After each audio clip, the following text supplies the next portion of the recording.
औरंगजेबाची कबर ज्या गावात आहे त्या गावाचं नाव बदला अशी मागणी संजय शिरसाट यांनी केली आहे। खुलताबादऐवजी गावाचं नाव रत्नपूर करा अशी मागणी संजय शिरसाट यांची आहे। गावामध्ये छत्रपती संभाजी महाराजांचं स्मारक उभारा असं देखील त्यांनी सुचवलंय।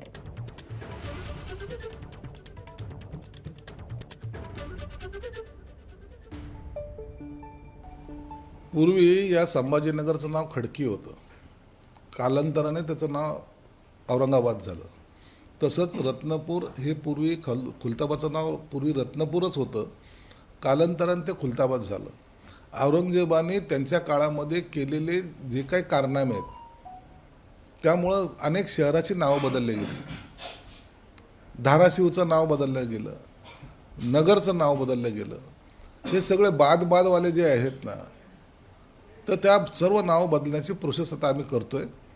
रत्नपूरच असली पाहिजे ना, ते नाव पूर्वी होतं, ते औरंगजेबाच्या काळात ते झालेलं खुलताबाद आहे। एबीपी माझा, उघडा डोळे बघा नीट।